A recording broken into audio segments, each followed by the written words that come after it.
오늘도 주의 말씀과 은혜가 저와 여러분들을 진리와 은혜의 길로 인도하시길 간절히 소망합니다.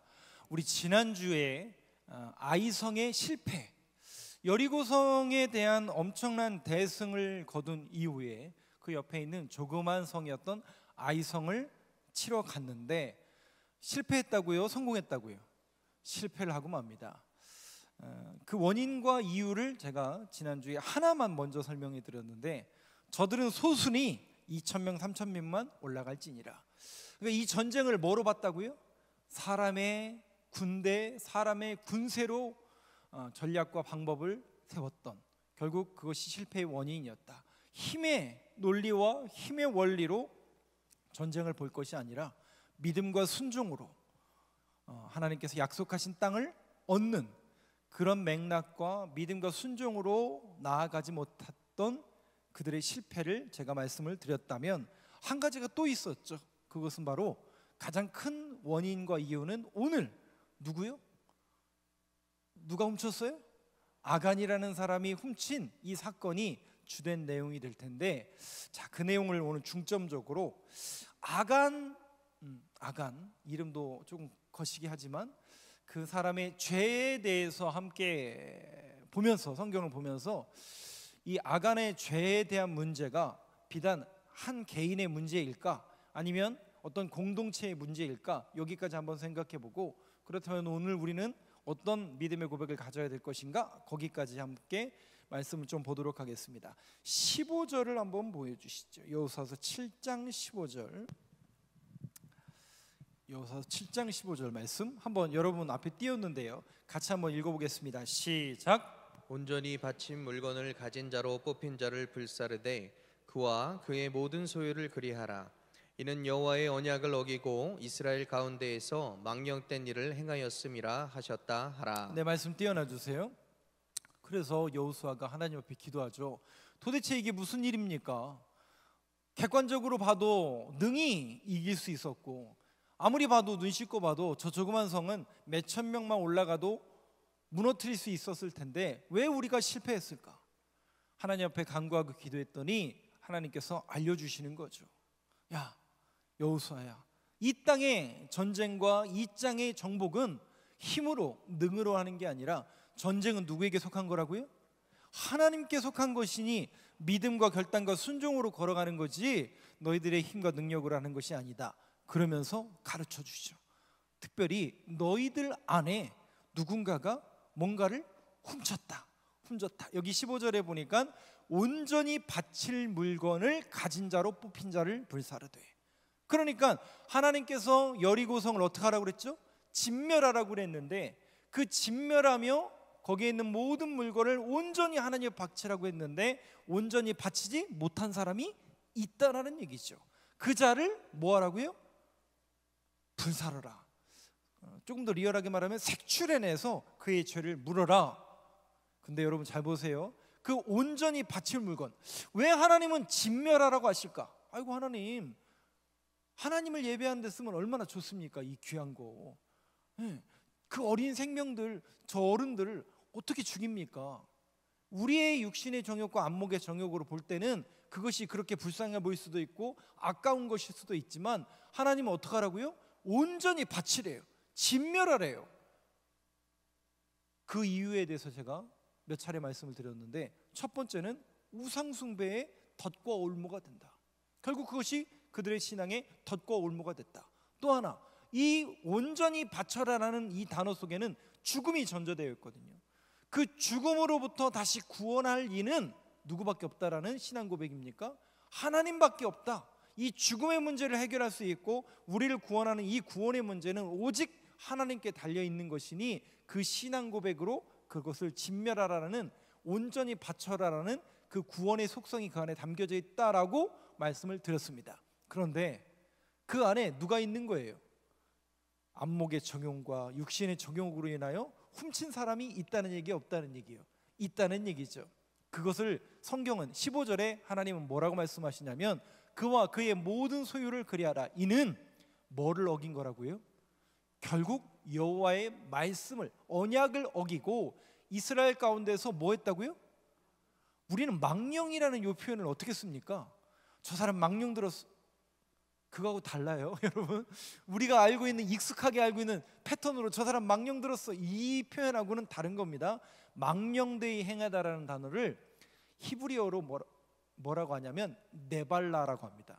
좀 발음이 좀 거시기 하지만 네발라라는 단어예요. 근데 이 네발라라는 단어가 무슨 뜻이냐면 이런 뜻이래요. 남편 있는 여자가 다른 남자와 관계하는 걸 네발라라고 한대요. 이걸 우리 성경에서는 두 글자로 혹시 뭐라고 한 줄 아세요? 예? 간음? 네, 음행이라고 합니다. 음행. 간음이 맞죠? 간음이 맞지만 성경에서는 그걸 음행이라고 합니다. 남편이 있는 여자가 다른 남자와 자는 것을 우리는 음행했다라고 표현하죠. 저는 오늘 여기까지 나아갈 건데, 온전히 바칠 물건, 하나님 앞에 온전히 바치라는 것은 결국 하나님의 명령을 어겼고 하나님 앞에 음행했다. 여러분, 음행이라는 게 결국 뭡니까? 하나님의 백성이 하나님만을 바라보고 하나님만을 남편으로 삼은 거룩한 신부로서의 삶을 포기한 거죠. 그러니까 결국은 하나님의 명령을 지키지 않고 하나님의 명령을 따르지 아니하며 어긴 결과를 초래하고 말았다. 뭐가요? 온전히 바치지 않은 것이 결국 하나님의 명령과 언약을 하나님 앞에 음행한 결과를 초래하고 말았다라고 하나님께서 지적하십니다. 그러면서 아간을 색출해냅니다. 색출이라는 표현 안 쓸게요. 뽑아냅니다. 그죠? 그래서 16절부터 21절까지의 말씀을 보시면 계속 그 지파 가족, 그 중에 아간이 뽑히게 됩니다. 그 구절은 조금 건너뛰고요. 20절을 한번 보여주시죠. 20절. 오늘 아까 읽었던 그 본문입니다. 그래서 하나님께서 그 죄악의 심각성에 대해서 물으시면서 온전히 바칠 물것을 훔친 것은, 아간이 훔친 것은 결국 뭐라고요? 하나님의 명령과 음행한 사건인데 아간을 결국 뽑아냅니다. 색출해냅니다. 그래서 20절 한번 여러분 목소리로 같이 읽어보겠습니다. 시작. 아간이 여호수아에게 대답하여 이르되 참으로 나는 이스라엘의 하나님 여호와께 범죄하여 이러이러하게 행하였나이다. 그래도 아간이 어떻습니까, 여러분? 아간이 딱 제비 뽑아서 뽑아지고 나니까 어떻게 된 거예요? 참으로 내가 이러이러하게 행하였나이다. 자신의 죄를 낱낱이 고발하는데 어떻게 죄를 고박하느냐? 21절 한번 보실까요? 내가 노력한 물건 중에는 이제 이실직고 하는 거죠. 우리 표현으로 말하면 딱 걸리니까 이제 빼도 박도 못한 상황 속에서 다 이실직고 하는 거죠. 내가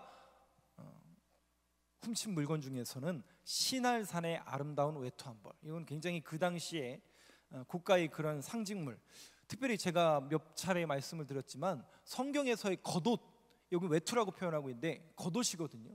근동 지역에서의 겉옷은 유산입니다. 그리고 재산의 가치가 있을 정도의 어마어마한 그런 가보요, 또 그런 헤리테이지가 있는 그런 유산인 것, 유산. 그만큼 그 중요한 그런 품목이었습니다.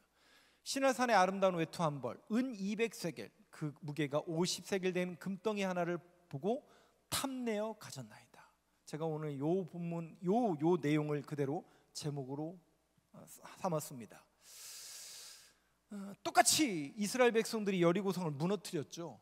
근데 그 여리고성을 무너뜨릴 때 하나님께서 무너뜨리기 전에 들어가서 그들을 진멸하기 전에 여호수아가 분명히 뭐라고 얘기한다고요? 라합과 그의 가족 빼고 전부 어떠하라고요? 멸하라. 그리고 거기에 있는 모든 가축과 거기에 있는 모든 재산은 손대지 말고 온전히 하나님 앞에 바쳐라. 근데 여러분, 이 시날산의 아름다운 외투 한 벌을 보고 은 200세겔이 있는 걸 보고 50세겔이나 되는 그 금덩이 하나를 보고 나니까 어떻게 됐다고요? 네? 차라리 눈을 가리는 게 낫지. 그걸 봤는데 뭐랑 같아요? 보암직도 하고 먹음직도 하고 똑같은 표현이죠. 보고 탐내어 가졌나이다. 본다라는 건 뭘 보는 거예요? 안목의 정욕이죠. 안목의 욕심이죠. 탐내다라는 거 뭡니까? 육신의 자랑. 그리고 이생 가졌나이다. 결국 그것이 자신에게 자랑거리가 될 것 같은 거예요. 보고 탐내어 가졌나이다. 안목의 정욕, 육신의 정욕, 이생의 자랑이 보고 탐내어 가졌나이다. 결국 이 고백을 이 아간이 하는 거죠. 봤더니 너무 갖고 싶었습니다. 그것만 있으면 부자 될 것 같았습니다. 이것이 내 인생의, 내 가문의 자랑이 될 것 같았습니다. 보고 탐내어 가졌나이다. 여러분, 이 내용이 정확하게 창세기 그대로 나오잖아요. 어디에 나온다고요? 아담과 하와가 뭘 봐요? 사과 아닙니다. 사과. 선악과를 보자. 어떻게 생겼다고요? 보암직도 하고 먹음직도 하고. 봤더니 어떻게 된 거예요? 야, 참 맛있겠다. 저거 가지면 좋겠다. 근데 분명히 여러분, 창세기 2장에서는 뭐라고 했어요? 그것을 먹는 날에는 너희들이 반드시 어떻게 된다고요? 죽으리라. 근데 여러분, 이 보고 탐내어 가졌나이다. 여기에서 아간이, 여기에서 아담과 하와가 무너지는데 어떻게 무너지냐면 뭐를 어기냐면 결국 말씀을 어기는 거예요. 그렇죠? 근데 말씀을 어떻게 어겨요? 창세기에 보면 한번 볼까요? 3장, 창세기 3장 4절. 자, 한번 같이 읽겠습니다. 시작. 뱀이 여자에게 이르되 너희가 결코 죽지 아니하리라. 누가 문제예요? 항상 뱀이 문제가 아니라, 뱀은 하나의 속성이죠. 죄의 속성. 그죠? 욕심이 잉태한즉, 왜 안 나와요? 욕심이 잉태한즉 죄를 낳고 죄가 장성한즉 사망에 이르니라. 성경이 그대로 그걸 아는 것이죠. 뱀은 하나의 죄의 속성이에요. 하나님을 대적하는 죄의 속성이 바로 어디에서 오는 겁니까? 욕심에서 오는 거죠. 그 욕심이 결국 그걸 보게 하는 거예요. 근데 여러분, 여기에 그 욕심이 그의 마음속에 들어오니까 이 뱀의 이 속삭임에 뭐가 사라지는 거예요? 하나님의 말씀이 사라져버려요. 결코 죽지 아니하리라. 이거 누구 얘기예요? 사단이죠. 뱀이죠. 근데 2장 17절 한번 볼까요? 분명히 주님은 말씀하시죠. 같이 읽겠습니다. 시작. 선악을 알게 하는 나무의 열매는 먹지 말라. 네가 먹는 날에는 반드시 죽으리라 하시니라. 결국 여러분 이겁니다. 하나님의 말씀을 결국 어기더라는 거예요. 아간도 마찬가지고 아담도 마찬가지고 하와도 마찬가지고, 결국 하나님의 말씀이 그들의 심령 속에 있음에도 불구하고 하나님의 말씀을 결국 어기더라는 거예요. 사단이라는 세력들이 계속 우리를 조롱하고 옆에서 끊임없이 야, 저거 먹어도 죽지 않을 거야. 여러분, 여기에 속지 마세요. 여러분들이 여기에 속지 마세요. 안 속으려면 그럼 어떻게 될까요? 하나님의 말씀이 없으면 우리가 안 속을 수 없죠. 저와 여러분들의 마음속 깊은 곳에 정말 심령 속에 말씀이 박혀 있어야 돼요. 그래도 될까 말까인데 이 말씀이 없으면 우리가 어떻게 살아가겠습니까? 그러니까 결국은 아간도 그렇고 아담도 그렇고 우리가 이런 욕심과 이런 안목의 정욕에 무너지는 그런 모든 모습들과 속성을 보면 결국 우리가 말씀을 따르는 게 아니라 세상의 정욕, 세상의 방법, 세상의 원리, 세상의 툴을 따라하고 있더라는 거예요. 근데 하나님은 여호수아에게 그걸 지적하시는 거예요. 내가 너희들을 여기 이끌지 않았냐? 그리고 너희들이 이 정복 전쟁을 하는 이 모든 툴 속에는 뭐와 뭐라고요? 믿음과 순종이라고요. 여기에 세상의 방법, 세상의 원리, 힘의 원리로 작용하는 것이 아니라 오직 믿음과 순종으로만 이 땅을 얻고 차지해야 된다라고 그것을 계속 말씀하시는 거예요. 왜? 하나님의 군대로 하나님께서 그들을 만드시는 거예요. 아, 우리가 노력하고 우리가 힘을 얻어서 저 땅을 차지하는 게 아니라 야, 이 모든 게 결국 누구의 공로요, 누구의 은혜였다라는 것을 고백하게 하려는 겁니까? 하나님의 은혜였구나. 말씀대로 행했더니, 말씀대로 그걸 참아냈더니, 말씀대로 그 길을 걸어갔더니 야, 되는구나. 그러면서 우리 안에 뭐가 쌓이는 거예요? 믿음이 쌓이는 거죠. 신앙이 쌓이는 거죠. 그러면서 더 신앙이 단단해지고 그 길을 걸어간 그 흔적을 통해서, 그 이겨냈던 그 흔적을 통해서 우리의 신앙이 더욱더 단단해지는 것을 우리가 목도하는 것처럼 우리는 끊임없이 그런 노출되어 있어요. 안목의 정욕, 육신의 정욕, 이생의 자랑, 보고 탐내어 가졌나이다. 여러분, 여기에 속지 마세요. 여기에 무너지지 마세요. 여러분들이 적어도 말씀을 가진 분들이라면, 말씀이 여러분들의 심령 속에 있다면 말씀이 늘 기준이 되어서 보는 것도 하나님의 나라, 하나님의 뜻, 하나님께서 원하시는 영광을 보시고 탐는데요. 탐는다라는 것은 결국 육신의 자랑이잖아요. 우리 여러분, 우리 욥기서 보고 있잖아요. 오늘 새벽에도 그 말씀 드렸잖아요. 욥의 그 놀라운 고백 있잖아요. 욥기 1장 21절. 내가 모태에서 어떻게 나왔어요? 여러분 모태에서 어떻게 나오셨어요? 한 돈 지고 나오셨어요? 그럼 가실 때는 어떻게 가실 거예요? 관에 다 넣어드려요? 모태에서 알몸으로 나왔어요. 갈 때도 알몸으로 가는 거예요. 그래서 뭐라고 고백합니까? 거두시는 이도 여호와시오, 주신 이도 여호와이시니라. 여러분, 이 믿음의 고백이 저와 여러분들의 고백이 되길 간절히 소망합니다. 그 믿음의 고백이 있다면 탐심이 발휘하고 싶어도 말씀으로 이게 하나님의 뜻이 아니라면, 하나님의 영광을 가리는 일이라면 하지 말아야지 라는 그 말씀과 결단이 우리 안에 늘 있어야 된다는 거죠. 이생의 자랑, 그것이 나에게 가문의 자랑이요 내 자녀들에게 자랑이 될 줄 알았죠. 그런데 여러분 그렇지 않다는 거죠. 오직 하나님의 말씀, 영원한 가치, 그것을 붙들 수 있는 저와 여러분 되시길 간절히 소망합니다. 그래서 우리가 신앙생활을 하는 모든 걸음걸음과 주의 일을 할 때마다 기도와 말씀이 빠져서는 절대로 안 돼요. 성령 하나님, 이 일을 하나님의 영광 올려드리는데 하나님의 말씀대로 행할 수 있도록 성령 하나님 도와주옵소서. 늘 기도해야 되고요, 말씀이 기초가 되어야 되고, 말씀이 우리의 삶에 완전히 반석처럼 기초에 깔려 있어야만 저와 여러분이 덜 흔들릴 수 있습니다.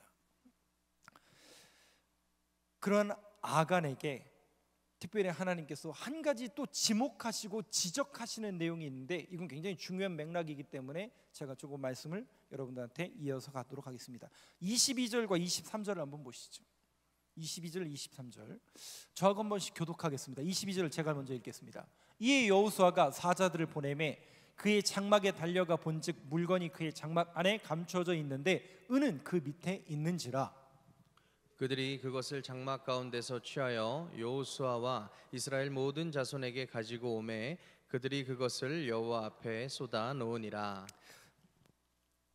21절부터 24절까지 내용이 똑같은 단어 하나가 21절, 22절, 23절, 24절에 다 나와요. 근데 제가 22절, 23절만 봤는데도 이 안에 나오는 하나의 명사가 하나 있어요. 아간이 그걸 어디에다 숨겼다고요? 자신의 장막 밑에다 숨겼대요. 근데 21절, 22절, 23절, 24절에 놀랍게도 장막 안에, 장막에 갔더니 장막에 그게 진짜 있었다. 이건 뭔가를 강조하고 강요하기 위해서, 무슨 단어를요? 장막이란 단어를 일부러 강조하기 위해서 쓴 내용이에요. 그러면 장막이 어떤 의미가 있는데요? 앞뒤 문맥상 그 장막에는 우리가 어떻게 유추해낼 수 있냐면, 장막이라는 것은 우리가 머무는 곳이죠. 장막이라는 것은 공동체가 머무는 곳입니다. 아간의 죄가 장막을 통해서 이루어졌는데 그 장막은 결국 뭘 말하는가? 봤더니 이 장막이 넓은 범주에서 말하면 결국 아간 한 개인의 죄일 뿐만 아니라 놀랍게도 이스라엘 공동체 전체의 죄악이라는 거예요. 안 놀라시는군요. 여러분 한번 생각해 보세요. 여리고성을 진멸하러 들어갔잖아요. 그러면 여러분 똑같이 아까웠을까요? 안 아까웠을까요? 사람은 다 또 인지상정이라 똑같잖아요. 근데 아간은 결국 어떻게 한 거예요? 하나님의 말씀을 어긴 거잖아요. 그러면 아간이 처벌받는 게 마땅한 거예요? 안 마땅한 거예요? 마땅한 거죠. 근데 성경은 계속해서 장막에서 이스라엘 공동체를 묻고 있어요. 그 죄는 아간, 문명 이 아간이 그걸로 인해서 돌에 맞아 죽죠. 그러나 장막이라는 표현을 쓰면서까지 성경이 그 내용을 주지하고 있는 것은 아간만 문제 있다라는 얘기예요? 아니요. 공동체가 다 그 죄를 묻고 계시는 거예요. 그래서 이것을 신학자들은 뭐라고 얘기하냐면 죄의 책임성이라고 이야기합니다. 즉 공동체의 죄악을 장막이라는 이 단어를 써가면서 강조하면서 공동체의 죄의 책임성에 대해서 이야기하고 있다라고 이야기합니다. 자, 이게 어떤 의미인지 제가 잠깐 설명해 드릴게요. 아담과 하와가 죄를 범하죠. 그로 인해서 아담과 하와의 죄가 우리 로마서에 보면, 이거 나중에 제가 설명해 드릴게요. 지금은 간략하게만 말씀드릴게요. 아담과 하와의 죄가 자신들만 저지릅니까? 근데 그 죄가 어떻게 된다고요? 로마서에 보면 유전이 된대요. 해결이 되지 않아서 유전이 된다는 거예요. 오고 오는 후손들에게 유전이 된다는 거예요. 그러니까 저와 여러분들에게도 아담과 하와의 죄가 유전이 되어 있다는 거예요. 그러면 어떻게 돼요? 죄의 결과가 뭔데요? 죽을 수밖에 없죠. 그러니까 우리는 태어날 때부터 아담과 하와의 죄를 유전받아서 태어나는 순간부터 죽을 수밖에 없는 죄인이네요.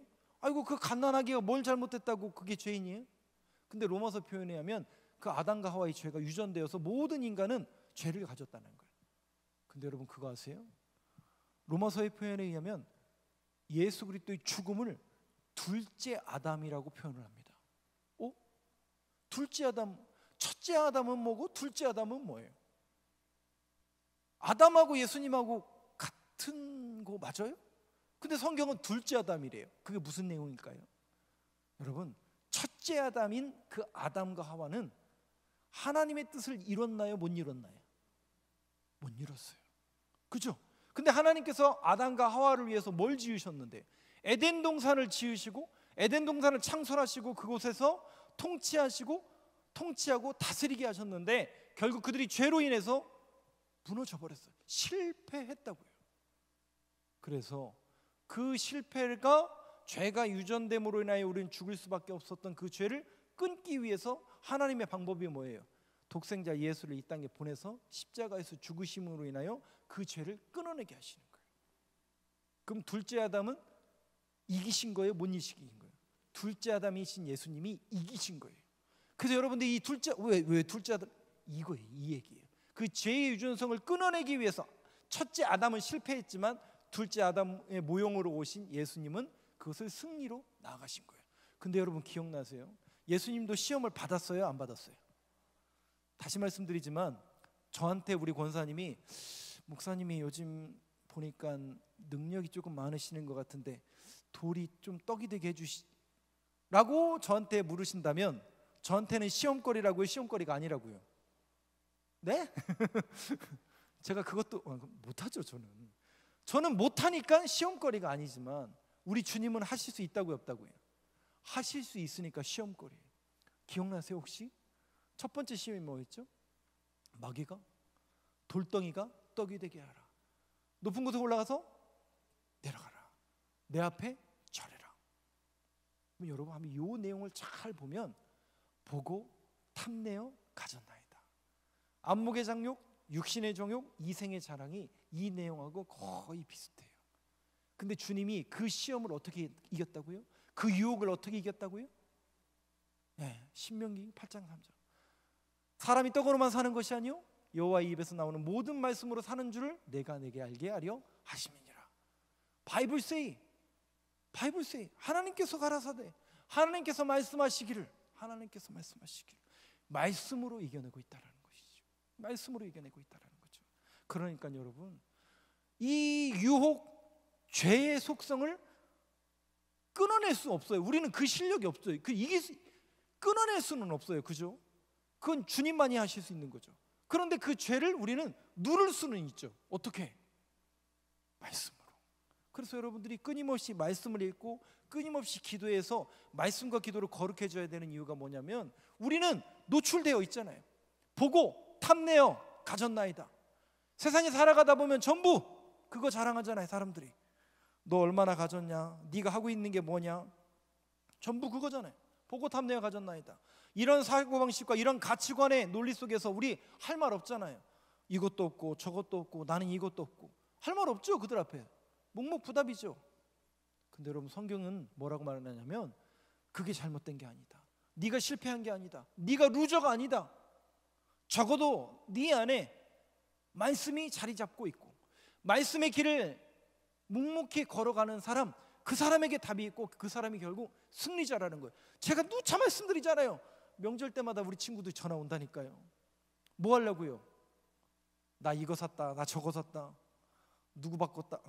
아내 바꾼 얘기는 하지 말고, 이거 걔네들은 그게 자랑거리라고요. 제가 어떻게 한다고요? 귀를 잠깐 막아야 돼요. 딴 생각이에요. 그러다가 마지막에 가서 어떻게 한다고요? 네가 목사니까 나를 위해서 기도해 달래요. 그게 여러분 우리의 자랑인 거죠. 적어도 그들의 인식 속에서는, 저들의 인식 속에서는 교회 다니는 사람들이 어떻게 보여져야 되냐면, 그래도 예수 믿는 사람, 하나님을 의지하는 사람으로 비춰져야죠. 이것도 없고 저것도 없고 여기에 일희일비하는 인생이 아니라 적어도 하나님의 말씀에 붙들려 천성문을 향해서 꿋꿋이 걸어가는 그런 사람으로 비치면 세상 사람들이 어떻게 할까요? 처음에는 이해가 되지 않죠. 쟤는 이것도 없고 저것도 없는데 왜 이렇게 저렇게 희희낙낙할 수 있을까? 저 사람의 행복이 도대체 뭘까? 우리의 행복, 우리의 모든 가치는 하나님께 있는 거죠.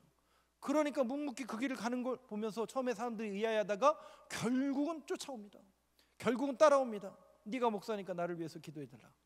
그때 여러분 당당하게 여러분들이 자긍심을 가지고 내가 하나님을 믿는 사람으로서 당신을 위해서 기도하겠나이다, 이렇게 당당하게 자부심을 갖길 간절히 소망합니다. 그때까지 가기가 힘들어서 좀 그렇죠. 근데 여러분들이 말씀으로 이겨내시고 버티는 거죠. 신앙으로 버텨내고 믿음으로 버텨내면 반드시 그 길이 오게 되어 있습니다. 그게 여러분 교회의 실력이고 교회의 능력이고 신앙인들의 실력입니다. 그래서 여러분들이 교회에 오셔서 늘 우리의 신앙의 정체성을 확인하고 은혜를 받으셔야 돼요. 왜? 우리 거기 무너지기 때문에. 육신의 정욕, 안목의 정욕, 이생의 자랑에 우리 할 말 없잖아요. 뭐 대단히 가진 거 여러분 많이 있으세요? 없잖아요. 대단히 능력 있는 거 별로 없잖아요. 그래서 여러분들이 적어도 여러분들의 심령 속에 말씀과 은혜가 자리 잡고 있다면, 그래, 지금은 내가 루저이고 지금은 세상 사람들이 볼 때는 낮고 천한 사람일지 모르지만 반드시 이 길을 걸어가다 보면 이 길 끝에는 승리의 길이 우리에게 주어진다라고 말씀하셨으니 그 말씀 묵묵히 붙잡고 묵묵히 한 걸음 한 걸음 신앙의 걸음을 내디딜 수 있는 저와 여러분들의 모습이 되길 간절히 소망합니다. 자, 마지막으로 24절 한번 보시죠. 여기도 장막이라는 단어가 나옵니다. 장막이라는 단어가 또 나옵니다. 한번 보시죠. 24절 말씀 한번 같이 읽어보겠습니다. 시작. 여호수아가 이스라엘 모든 사람과 더불어 세라의 아들 아간과 잡고 그 은과 그 외투와 그 금덩이와 그의 아들들과 그의 딸들과 그의 소들과 그의 나귀들과 그의 양들과 그의 장막과 그에게 속한 모든 것을 이끌고 아골 골짜기로 가서. 장막, 또 여기서 장막이 나오죠. 아까 장막은 죄의 책임성, 제 공동체의 죄를 고발하는 그런 내용이라고 말씀드렸습니다. 그것을 주님께서 끊어내신 것이, 우리 주님이 끊어내신 거죠. 그런 의미에서 본다면요, 여러분들이 교회라는 공동체는 누구의 몸이라고요? 예수 그리스도의 몸이에요. 교회라는 공동체를 에베소 교회론이 이제 에베소서에 나와고 제가 작년에 교회론에도 말씀드렸죠. 머리가 우리 주님이시고 몸이 교회라는 거예요. 그런 의미에서 우리가 하나의 공동체를 이루고 있는데, 옆에 분들을 한번 보세요. 옆에 누가 앉아 있는지 한번 보세요. 한번 여러분 그분 옆에 있는 분이 죄를 지게 생겼습니까? 안 지게 생겼습니까? 라고 물어보시지 마시고, 기분 나쁘죠. 너 죄 짓는 사람이야, 죄 안 짓는 사람이 물어보면 기분 나쁘죠. 여러분들이 그분의 죄를 아신다면 어떻게 해야 될까요? 다시요. 우리는 그리스도 예수 안에서 한 몸을 이루고 있어요. 공동체예요. 아까 아간 한 사람의 죄가 문제가 아니라 이스라엘 전체의 죄를 묻는다고 말씀하셨어요. 그러면 옆에 계신 분의 죄가 결국 누구의 죄로 인식이 되어야 될까요? 옆에 분이 아파요. 너는 아프고 나는 건강하니 네가 믿음이 없어서. 아니요. 너는 죄, 신앙을 교회도 안 나오고 새벽 예배다. 아니요. 그분의 죄, 저분의 연약함, 저분의 아픔이 내 문제로 다가오셔야 돼요. 그래서 제가 늘 말씀드리잖아요. 우리 성도님들 왜 이렇게 아픈 거예요? 그건 할 수 없죠, 뭐죠. 근데 내 문제로 온다니까요. 내가 기도하지 않아서, 목사인데 내가 능력이 없고 내가 실력이 없어서 우리 성도님이 아픈 건 아닌가. 내 문제로 다가오셔야 돼요. 그것은 비단 담임 목사의 어떤 직책의 이런 문제로만 다가오는 게 아니라 우리 공동체잖아요. 그러면 그분의 연약함과 그분의 모자람과 그분의 죄가 내 문제로 인식이 되어야 돼요. 그런 의미로 교회를 위해서 기도하셔야 됩니까? 하지 말라는 얘기입니까? 하라는 얘기죠. 그래서 그리스도의 사랑과 마음을 가지고 그를 위해서 기도하는 거예요. 하나님, 저분의 죄악이, 저분의 연약함이, 저분의 부족함이 내 문제가 되게 하시고 내 기도의 제목이 되게 하시고 우리의 기도의 제목이 되게 하시고, 이것은 비단 우리 교회뿐만 아니라 이 땅에 주님의 이름으로 세워진 모든 교회 공동체, 아니 이 나라 이민족까지 다 올라가야 돼요.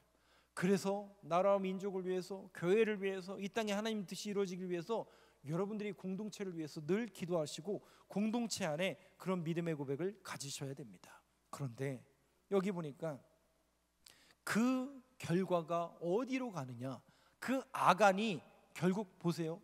여호수아가 이스라엘의 모든 사람과 더불어 세라의 아들 아간을 잡고 그 은과 외투와 금덩이와 아들들과 그 딸들과 그 소들과 그의 나귀들과 그 양들과 장막과 그에 속한 모든 것을 이끌고, 여기도 장막이 나오잖아요. 이스라엘 공동체를 다시 끌고 가는 거예요. 어디로 간다고요? 아골골짜기. 아골골짜기 찬송가에 나오죠. 아골이란 뜻이 여러분 잘 아시는 것처럼 저주란 뜻이, 심판이란 뜻이에요. 심판과 저주의 골짜기에 가서 그를 돌로 쳐서 죽이는 거예요. 근데 여러분, 아간이란 단어와 아골이란 단어가 놀랍게도 어근이 같아요. 아간, 지난주에 설명드렸잖아요. 제가 사고뭉치, 투성이, 문제투성이, 그 문제투성이고 저주의 골짜기로 그를 끌고 간다고요. 그러면 여러분, 결국 심판, 죽음, 성경은 이게 복음이 아니죠. 세상 사람들은 끝났다, 끝이 없다, 저 천성 이생 끝, 디 엔드를 이야기하지만 성경은 심판, 멸망, 거기가 끝인가요? 아골골짜기가 끝인가요? 우리 신앙의 결론이 아골골짜기로 끝나면 여러분 좋으시겠어요? 아니죠. 그래서 호세아서에 보면 이런 메시지가 담겨져 있습니다. 2장 8절 9절을 먼저 한번 보시죠. 호세아서 2장, 호세아서가 어디에 나와 있죠? 우리 성경에 있어요. 나중에 보시면 그 호세아 혹시 기억나세요, 여러분? 그 호세아의 아내가, 그쵸? 고멜, 그 음란한 여인, 선지자인 호세아에게 하나님께서 무슨 명령을 주세요? 음란한 여인과 결혼해라. 말도 안 되는 일인 것 같지만 그 음란한 여인은 이미 여러 차례 남편을 바꿔간 그런 사람이죠. 근데 이 호세아는 총각입니다. 예, 선지자는 총각이었어요. 그러니까 이게 말도 안 되는 그 명령이죠. 그런데 말도 안 되는 명령이지만 호세아가 하나님의 말씀에 순종해서 음란한 여인과 결혼해서 자녀를 낳는 거죠. 그런데 이 고멜이 자녀를 낳고 선지자랑 결혼했으면 정착해야 돼요, 안 해야 돼요? 8절 9절을 한번 읽어볼게요. 호세아가 뭐라고 얘기했냐면 8절을 제가 먼저 읽겠습니다. 곡식과 새 포도주와 기름은 내가 그에게 준 것이요 그들이 바알을 위하여 쓴 은과 금도 내가 그에게 더하여 준 것이거늘 그가 알지 못하도다. 그러므로 내가 내 곡식을 그것이 익을 계절에 도로 찾으며 내가 내 새 포도주를 그것이 맛들 시기에 도로 찾으며 또 그들의 벌거벗은 몸을 가릴 내 양털과 내 삶을 빼앗으리라. 앞에 8절로 넘겨주세요. 이게 무슨 얘기냐면 이 얘기예요. 그렇게 음란한 여인임에도 불구하고 호세아와 같은 선지자를 만났으면 정착할 줄 알았어요. 근데 이 여인이 이 내용이 뭐냐면 곡식과 새 포도와 기름은 내가 그에게 준 것이요, 즉 하나님께서 이스라엘 백성들에게 준 것인데 고멜이 뭐라고 하냐면 그 은혜를 안다고요, 모른다고요? 오히려 더 많이 주는 남편에게 한다는 얘기예요. 남편을 바꾼다는 얘기, 안 바꾼다는 얘기? 바꾼다는 얘기죠. 어떻게? 더 많이 주는 남편, 더 힘이 있고 더 능력이 있고 나에게 더 많은 것을 채워줄 수 있는 그 남편에게 갈아탄다는 얘기. 그들이 바알을 위하여 쓴 은과 금도 내가 그에게 더하여 준 것. 하나님께서 준 것인데 그거 잊어먹고 우상에게 바치고 있다라는 것을 은유적으로 이렇게 표현하고 있는 거예요. 9절도 볼까요? 그러므로 내가 내 곡식을 그것이 익을 계절에 도로 찾으며 내가 내 새 포도를 그것이 맛들 시기에 도로 찾으며 또 그들의 벌거벗은 몸을 가릴 내 양털과 내 삶을 빼앗으리라. 결국 하나님께서 주신 것을 걷어내겠다라는 표현이에요. 그러면 결국 저주하시겠다는 건가? 그의 심판을 물으시겠다는 건가? 근데 여기에 아골골짜기라는 표현이 나와요. 우리의 죄에 대한 결론이 죄의 싹은 사망이지만 결국 심판이고 멸망이고 아골골짜기지만 하나님은 그 아골골짜기를 뭐로 바꿔주시냐면 그 다음 구절 한번 보여주시죠. 13절, 14절, 15절 한번 교독하겠습니다. 그러므로 보라, 내가 그를 타일러 거친 들로 데리고 가서 말로 위로하고 거기서 비로소 그의 포도원을 그에게 주고 아골 골짜기로 소망의 문을 삼아 주리니 그가 거기서 응대하기를 어렸을 때와 애굽 땅에서 올라오던 날과 같이 하리라. 광야로 그를 내몰 거예요. 광야로 그를 내몰아서 어떻게 하느냐? 거기서 비로소 그의 포도원을 그에게 주고 아골 골짜기 또 나오잖아요. 이 저주의 골짜기, 이 심판의 골짜기에 그들의 인생은 결국 종착지고 끝이라고 여겨지고 아간과 그의 이스라엘 모든 죄악이 아골 골짜기에 결국 묻히지만 이것이 끝이 아니라 결국 호세아가 누구냐면 이게 호세아서잖아요. 호세아의 이름이 놀랍게도 여호수아랑 이름이 같아요. 목사님 무슨 얘기 하시는 겁니까? 한글로 여호수아와 호세아는 완전히 다른데 이게 우리나라 말로 이렇게 읽으니까 다른 것처럼 보이죠. 여호수아 호세아는 같은 말입니다. 근데 이 단어가 이 히브리어가 헬라 시대 예수님 시대에 예수라는 이름으로 바뀌어요. 그래서 호세아는 누구를 예표하는 그림이냐면 예수 그리스도를 예표하는 그림이에요. 죄로 인하여 음란으로 인하여 하나님의 말씀을 어기고 하나님의 말씀에서 벗어난 이스라엘 백성들을 하나님께서는 예수 그리스도를 이 땅에 보내심으로 인하여 우리를 구원하시기로 약속의 문을 열어주신 거예요. 그래서 그 아골 골짜기를 소망의 문을 삼아 주리니 누굴 통해서요? 호세아를 통해서, 예수 그리스도를 통해서. 그래서 우리의 모든 죄악을 대속하시고 구원하신 아골 골짜기와 같은 인생을 살아갈 수밖에 없는 저와 여러분들에게 소망의 문을 누가 열어주신 거예요? 예수 그리스도. 오늘도 그 주님만이 우리의 소망이 되고 그 주님만이 아골 골짜기와 같은 우리의 인생을 소망의 문으로 인도해 주실 것을 믿는 믿음 안에서 승리의 길을 걸어가는 저와 여러분들의 모든 삶의 걸음걸음이 되길 간절히 소망합니다.